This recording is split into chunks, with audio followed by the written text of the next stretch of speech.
la vidéo aujourd'hui, on va regarder un petit peu plus proche le chariot. Le chariot, on peut voir ici en haut qu'on a des étoiles. Donc, les étoiles, c'est les choix sont faits.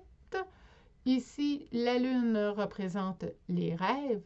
On a le chariot en tant que tel, qui signifie une mise en action, on avance. Ici, l'épée, ben, c'est notre mise en action. Et c'est aussi le symbole de la victoire. Et le fouet, c'est symbole de fertilité et un symbole royal également. On voit ici les ailes. Dans le fond, c'est notre élévation spirituelle. Souvent, le chiffre 7 va être associé à la spiritualité et ce n'est pas pour rien. Vous voyez ici, on a la connotation des ailes qui représente une élévation au niveau psychique. En gros, le chariot, c'est une carte d'action. Représente un jeune homme dans la trentaine, environ 30-35 ans, qui aime bouger, qui aime être en action et qui aime avancer. C'est une carte d'évolution. On s'en va droit devant vers la victoire.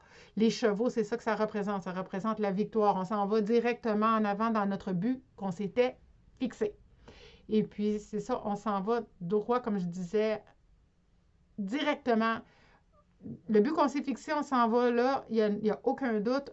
C'est une carte de voyage également, mais là, contrairement à d'autres cartes, comme que je parlais avec ceux qui ont des ailes, celle-là, étant donné que c'est un chariot, ça va être par la route. Donc, vous allez aller en voyage, pas nécessairement par avion. Ça va être plus avec la voiture, le train.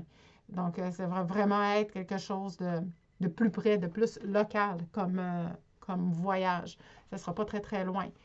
Alors là, ça va être à l'envers, ça va être complètement désorienté. On va pas trop savoir où est-ce qu'on s'en va. C'est pas une déconstruction, mais pas loin. On s'en va droit vers l'échec si on continue de la même façon qu'on est parti. Donc, ça va être important de regarder c'est quoi qui ne se passe pas bien, pourquoi qu'on est si désorienté que ça, qui fait qu'on s'en va directement vers un échec. Alors, c'est ça, en gros, que représente la carte du chariot.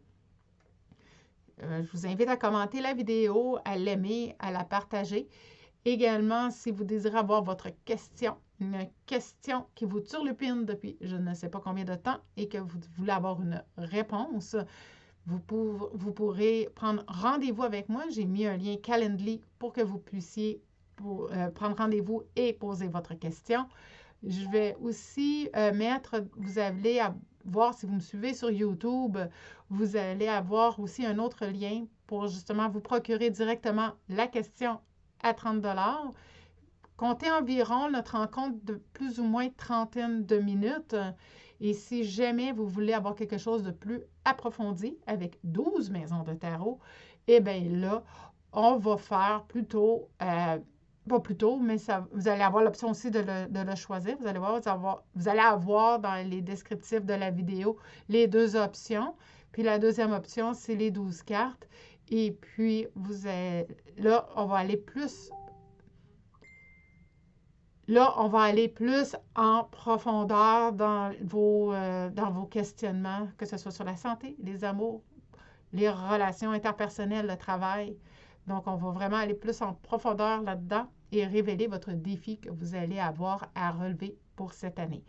Donc, si jamais vous êtes intéressé, vous aurez juste à cliquer un des liens et puis vous allez pouvoir vous procurer un des deux. Que ce soit la question à 30 $ qui est considérée ça pour un rendez-vous de 30 minutes. Et si jamais vous voulez plus une consultation avec les 12 maisons, alors là, considérez plus un rendez-vous de 1 heure, 1 heure et quart, plus ou moins. Si vous désirez, comme je disais, commenter la vidéo, n'hésitez surtout pas à commenter. Ça me fait plaisir de vous lire, de vous répondre. Cliquez sur j'aime si vous avez aimé le contenu et partagez-moi si jamais vous pensez que le contenu de la vidéo peut intéresser quelqu'un dans votre entourage. Je vous remercie encore une fois de votre écoute et on se dit à bientôt dans une autre vidéo.